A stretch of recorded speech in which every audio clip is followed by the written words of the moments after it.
السلام علیکم ورحمۃ اللہ. لا حول ولا قوة الا باللہ. حسبنا اللہ ونعم الوکیل. یا حی یا قیوم برحمتک استغیث. لا الہ الا انت سبحانک انی کنت من الظالمین.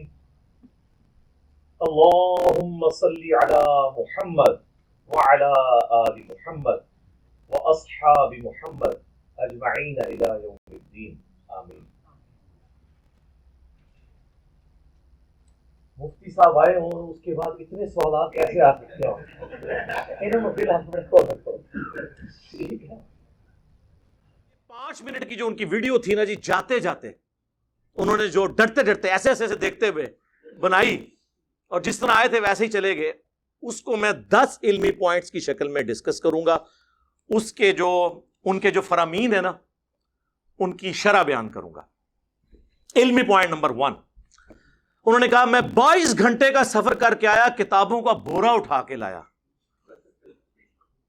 اور میں نے 48 گھنٹے پہلے یہ ریکارڈ کروایا تھا کہ میں اسپیشل کراچی سے جہلم آیا ہوں، اور آپ کو پتہ ہے جہلم کراچی سے 20-22 گھنٹے کا سفر ہے، کافی دور ہے جہلم. اور میرا مقصد صرف اور صرف انجینئر صاحب سے ایک محبت کے ساتھ ایک اچھے ماحول میں بات چیت کرنا تھا. کتابوں کا پورا بورا لے کر آیا تھا میں، لیکن بہت افسوس سے کہنا پڑتا ہے کہ اتنی زیادہ غیر ذمہ داری کا ثبوت دیا جس کی ہمیں توقع نہیں تھی. لوگ کہہ رہے ہیں فتح تھی، ان کے چہرہ پھر لٹکا ہوا کیوں تھا؟ انہوں نے اپنی انسلٹ کیوں فیل کی کہ میں اتنی بڑی شخصیت آیا اور انجینئر صاحب نے مجھے ملے؟ سر اسی وہ کاٹتے نہیں ہیں. لیکن مجھے افسوس ہے، واللہ میری کبھی خواہش نہیں تھی. اتنا سافٹ شکار میرے ہاتھ سے نکل گیا، لیکن وہ حرکت ہی ایسی کی کہ جس میں پھر انوالومنٹ دوسرے مسئلوں کی ہوگی، لیگل ایشوز انوالو ہو گئے، وہ میں پہلے بتا چکا ہوں.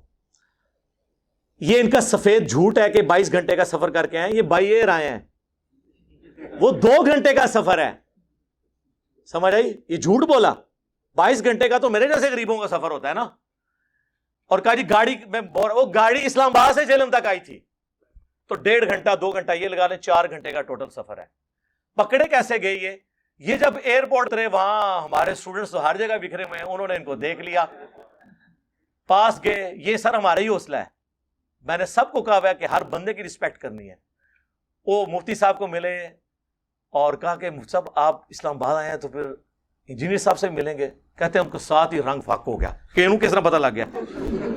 صاحب کشفتے نہیں کدھر انجینئر صاحب بندہ بھیجتا ہے انہوں نے، وہ ہر جگہ بندے بھیجے نے بھائی.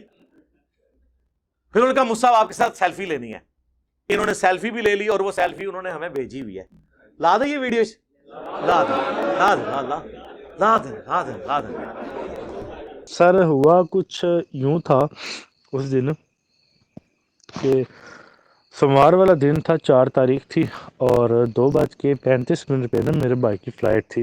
ریاض سے اسلام آباد آ رہے تھے، تو ہم وہاں پہ باہر انتظار کر رہے تھے، کیونکہ نا آج کل وہ کرونا کی وجہ سے نا وہ ایئرپورٹ کے اندر نہیں جانے دیتے، ریسیونگ کے لیے آپ کو باہر کھڑا ہونا پڑتا ہے. تو اچانک میری پیچھے نظر پڑی تو کافی لوگ سیلفیاں لے رہے تھے.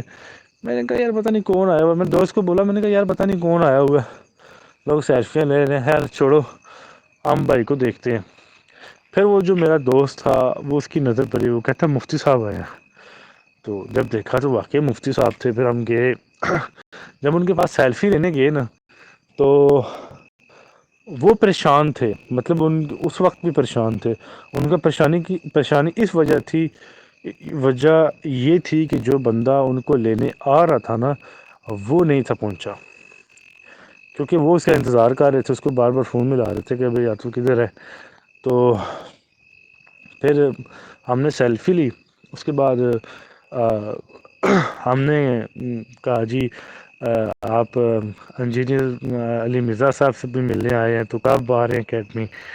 تو پھر ان کو تھوڑا سا ان کا اور چہرہ ڈاؤن ہو گیا، تو ان کو پتہ چل گیا کہ یہ کہ اسٹوڈنٹ تو نہیں ان کے.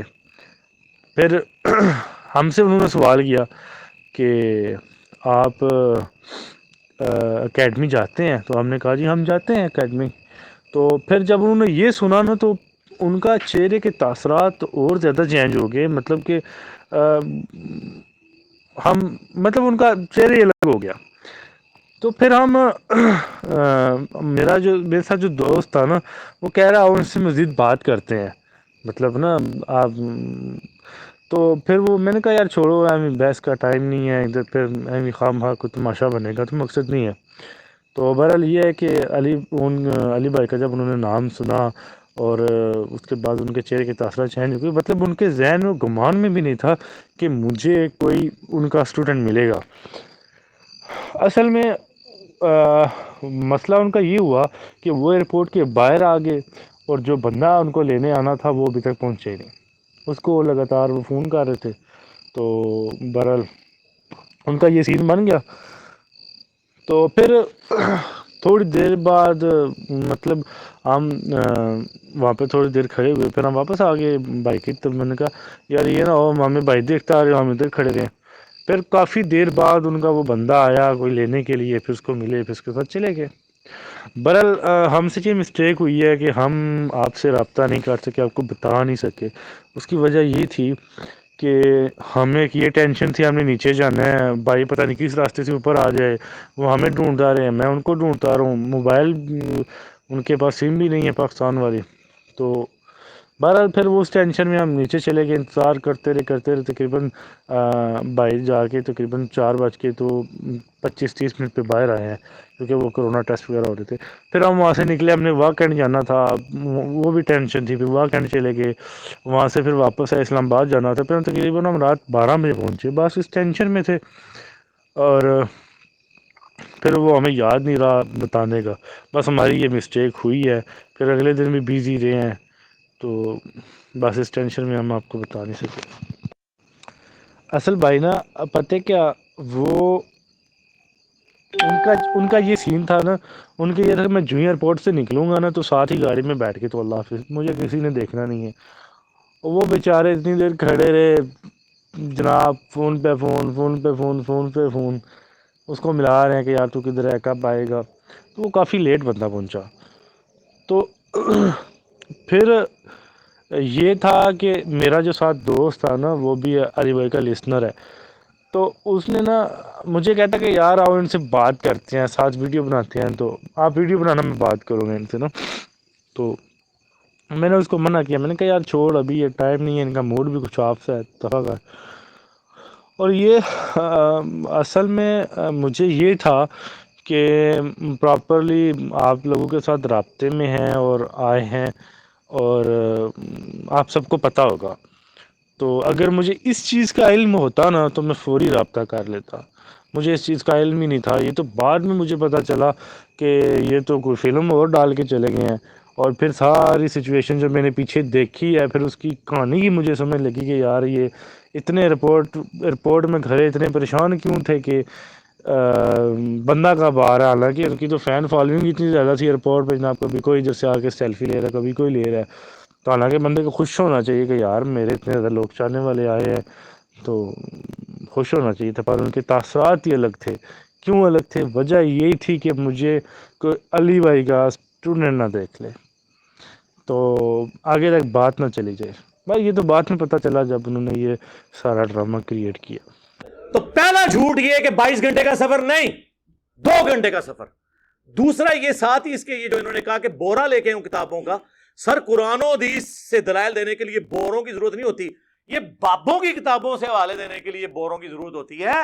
یہ تو ایک موبائل کے اندر حدیث کی کتابیں آ جاتی ہیں، اور قرآن یہ کتابیں وہ دوسری لے کے آتے ہیں، حدیث کی نہیں لے کے آتے، تو بورے کی تو ضرورت ہی نہیں تھی۔ آپ اپنے عقائد المحند علی المفند جس کا تعارف شریف اینڈ پہ میں کرواتا ہوں، اور حضرت معاویہ رضی اللہ تعالیٰ عنہ کا خروج خلیفہ راشد مولا علی رضی اللہ تعالیٰ عنہ علیہ السلام کے خلاف، آپ اگر امیر شام کی حمایت کرتے ہیں تو اس کو قرآن و حدیث سے ثابت کریں نا، بابوں سے تو ثابت نہیں کرنا۔ علمی پوائنٹ نمبر 2، میں محبت بھرا پیغام لے کر آیا تھا انجینئر صاحب کے لیے۔ یہ محبت بھرا پیغام یہ ہوتا ہے کہ آپ جناب جا کے چوک میں کھڑے ہو کے اس طرح ویڈیو بنا کے 48 گھنٹے کا آپ کہتے ہیں 48 گھنٹے کا ٹائم ہے، جس طرح ڈاکٹر طاہر القادری صاحب کنٹینر تک کھلوتے ہیں سن، یہ محبت بھرے پیغام؟ بھائی 1 سال سے آپ کا ایڈمن ہمارے ایڈمن کے ساتھ رابطے میں ہے، ہمارے فون نمبرز آپ کے پاس موجود ہیں، آنے سے پہلے حمزہ علی باسی بھی تو آئے ہیں، حسن الیاس ان کے ساتھ آئے ہیں، 2-3 دفعہ ان سے ٹائم طے ہونے کے بعد وہ یہاں پہ تشریف لائیں. ایک طریقہ ہوتا ہے آنے کا, یہ طریقہ ہوتا ہے آنے کا. محبت بھرا پیغام اس طرح لایا جاتا ہے. اور پھر اس محبت بھرے پیغام میں جو زہر چھپا ہوا ہے, کہ جس بنیاد میں میں نے آپ کو بلایا تھا کہ میں نے آپ کے ساتھ اکیلے بات کرنی کیمرہ مین کی موجودگی میں, یا مفتی تقی عثمانی صاحب ساتھ بیٹھ جائیں, تیسرا کوئی بندہ نہیں. آپ نے اس کو وائلیٹ کیا اور کہا کہ 6 سال میرے ساتھ بندے ہوں گے, جس میں ایک مولوی کا بھی نام لے لیا جو 11 سال سے ایڑیاں رگڑ رہا ہے کہ انجینئر صاحب کے سامنے بیٹھ جاؤں. تو میں نے کہا بھی تیری تو ویورشپ سینکڑوں میں بھی نہیں ہے, بڑے کو بلاؤ. اور اس کو پتا تھا میں جب 6-7 کا نام لوں گا تو یہ بیٹھنے کے لیے, آپ کو میری شرائط نہیں پتا. دوسرا, میں نے 1.5 گھنٹہ المؤنت میں بات ہوگی, 1.5 گھنٹہ باقی مسائل پہ حضرت معاویہ رضی اللہ تعالیٰ, ٹھیک ہے وہ تو ہم نے پہلے مانا ہوا ہے, اس کو آپ المؤنت کے کھاتے میں ڈالیں کیونکہ آپ عقیدے کا مسئلہ. اور 1.5 گھنٹہ باقی مسائل میں دیوبندیوں کے سارے مان لوں گا فروئی, اگر وہ اپنے عقیدے المؤنت والے اور حضرت معاویہ رضی اللہ تعالیٰ عنہ کا مولا علی علیہ السلام کے خلاف خروج کو حق ثابت کر دیں قرآن و حدیث کی روشنی میں بغیر دلیل کے آپ کے عقیدے مان لوں گا. جس طرح میں بار بار کہتا ہوں, جب تک قادیانی ختم نبوت کو نہیں مانتے ان سے رفع الیدین پہ بات نہیں ہوگی. وہ رفع الیدین نہیں کرتے, میں کرتا ہوں. تو میں اب ان کو یہ نہیں کہوں گا کہ تم حنفیت چھوڑ دو, وہ حنفی ہیں, انہوں نے اپنی ویڈیو میں کہا ہوا ہے ہم حنفی ہیں. جی, حنفیوں سے نکلا ہوا ایک وہ ٹوٹ کے الگ ہوا جن کی ہم نے تکفیر کی.